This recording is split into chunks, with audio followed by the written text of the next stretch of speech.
Hey, welcome back. We got another Tales from the Dark Side. It's the reaction to the Clone Wars Season 1, Episode 9, 10, 11, and 12. We will be right back. Oh, we got a new format. So make sure you go down there, like, subscribe, hit the bell. Tell us in the chat down there if you like the new format we are doing. Be back.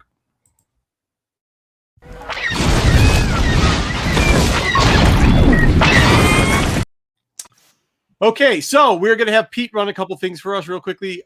We are doing a new format. Once again, it's 9, 10, 11, and 12. Make sure if you didn't watch them, we're going to try to spoil them because we're actually going to spoil them.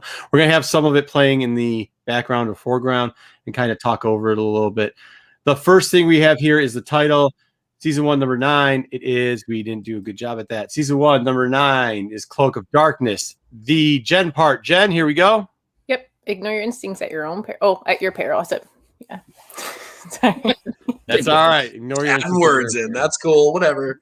All right. So this actually kind of was a cool one. Mike talked about it last week. It's going to start picking up pace. Newt Gunray, I actually like the character altogether. He's a bad that they did pretty well where he's sniveling and insignificant, but also kind of devious. I thought they did a really good job of it. We also get to see Luminaris for the first time, which is kind of cool. They do bring in something. The guards that they brought in, his name was Ergus, right? That's the main guard for the Capitol Guards. They're the guys in blues that look like knights. With the weird hair?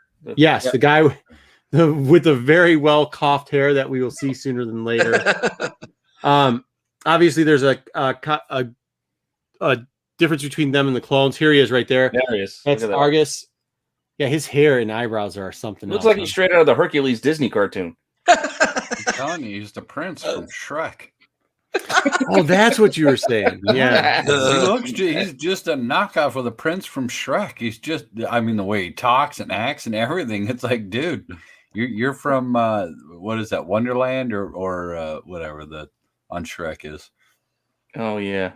Yeah, I don't remember what it's called. But well, it's a cool for the armor, it's a really cool sort of like generational thing from that armor to the blue Royal Guard armor to the red Royal Guard armor. It's kind of like a nice boom, boom, boom. I like it. I like how they do that continuity. They do it with the Stormtroopers, obviously, / clones, but. So they also show the interaction here between the clones and like the humanoid Royal Guard, something that's not a clone. As far as the guards, there is some back and forth. Guards, I think they're called, right? The Senate Guard. Senate Guards, yeah. Mm-hmm. Yep. Mm-hmm. It was kind of cool, too, that you got to see. I think this is where they start to change around. This is probably one of the changing points for Ahsoka and where they start to make her less childish and more... more intuitive and a little quieter. And what she kind of turns into later, like even in this scene right here where they're questioning it, you get Luminaris who's like, oh, I'm this Jedi Master, very calm, very patient, or whatever. There's a breakout scene here where Ahsoka just starts going... Hey, right there. It looks like she's angry. She looks like she's going to slice him and everything like that. This actually turns out to a ploy, and she plays a very good point. She's like, hey, listen, it's not like I actually fell into the anger. The point of the Jedi is not to fall into the anger, right? Well, I didn't do that. I'm just playing it because it's the only way he'll react. Playing bad cop. Yeah, playing bad cop, and he does react to that. But it's not like she was doing the joking around like, okay, Lumi, okay, RT, RTOT, R2E. They do make a comment. Is it in this one? It's in one of the ones reviewed. They do make a comment how droids don't like to be called by their nicknames. Yeah, I did. It actually is in this one. It's in this one. They do that. Yep. So they get attacked by separatists. This is the one part that I didn't understand. Unfortunately, we flipped it off. If it's so easy to have the drill ships from the separatists like land into a plane and drop down B2 battle droids, how come it's not just easy to blow up Imperial or fleet ships all the time? I don't know. It definitely was a flaw in the storyline. I kind of thought the same thing. It's not a flaw in the storyline. It's a cartoon because if you don't have it, you don't have it. They just launch massive, maybe the shields were down. Just drop in all the droids and just start blowing everything up. So there you go. I was trying to get Solo started early on it. I thought he was going to go to the boardroom on that one and say it was a mess up. But we get to see what happened in the boardroom. No, I'm just kidding. But we get Ventress coming down. Her voice sounds a little bit different here. And they actually, all these characters, you'll see them when you see them this early on, they kind of work on it. Like she seems more witchy now and they make the witch references a lot. They're doing the Dathomir thing. They're setting it up. But later on, she does become, they humanize her a little bit more. and stuff like that. Definitely shows her skill level. It is kind of weird still here because of what happened in the future seeing Ahsoka. Also, I kept waiting. Spoiler already, but spoiler even as far as this episode goes. I was always waiting for Argus because I forgot how he betrayed her. And I was waiting. I was like, oh, he's going to shoot her in the back now. He's going to shoot her in the back now. And he doesn't. I don't get why she's doing the splits there, but okay. Because why not? Change levels up. Although I do start to feel for the first time that Ashley Eckstein is really starting to flesh out the character for herself. Yeah. And I think this is where we begin to fall in love with this character, which is, let's face it, pretty early on. We're only halfway through season 1, and we're past all the Sky Guy stuff a little bit. It goes back and forth a little bit, but there's finally some nuance to the character for once. Right. And this is where you see it. The play, actually, her and Luminaris is kind of how you see the rest of, exactly like Mike said, how you see the rest of her character play out for the season, where there is like actually a serious note. They do take her opinion every once in a while, and she's like actually not a fresh when they first had her out there, it seemed like, oh, they just picked her up off ripped her out of her parents' hand. She's a fresh Padawan. She's not. She's been around for a while. She has had some other training. There's the droid that they don't do the nickname for. Ventress is such a great character, man. Yes. I love the banter between Ahsoka and her too, though. Yeah, it's almost Obi-Wan-ish. Yeah, because they have this similar cool banter between the two of them. Is that what makes Ventress such a great character? Is her banter? It could be. It definitely helps. Everything else, she is a very BA type character, right? And like it's kind of cool. She's got a great backstory and everything like that. But she's always on point. Like she's even when you think she's like losing a battle or something's happening or she's just running out, she always has those great comebacks in those one-liners. Yeah, she's just as sharp with the wit. Yep. Mm-hmm.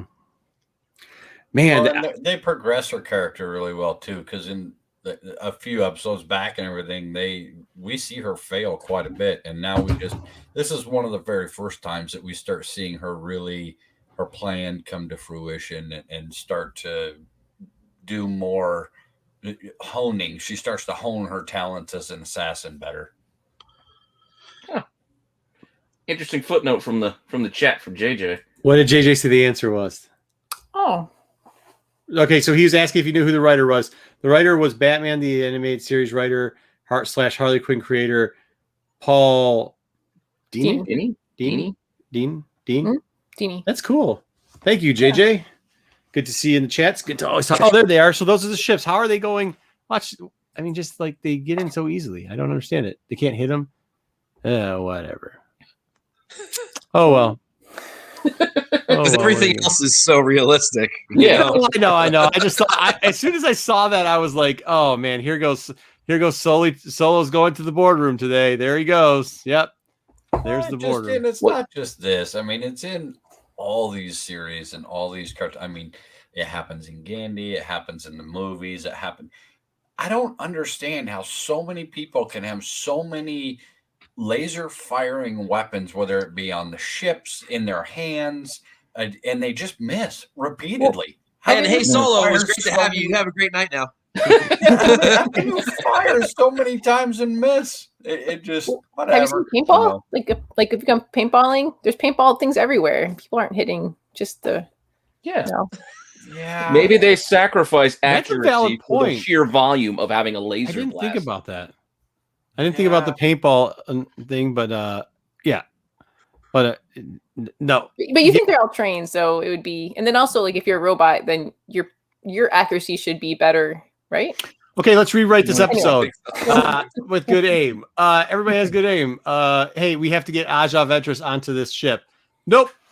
The animated automatic that locking could be system a blew simple off. matter of that was actually it wasn't a laser blast, so they weren't reading it as an attack. Maybe they just read it as debris, so the ship wasn't worried about metal coming straight through. All right, so at the end of this, pretty much we do get a little bit of betrayal in here. There is a part where the clone and the human kind of talk, and the human was kind of giving advice, or the non-clone was giving advice of like, oh, this is what you have to look for being a warrior, and you have to do all this, giving the weird advice. He ends up betraying him.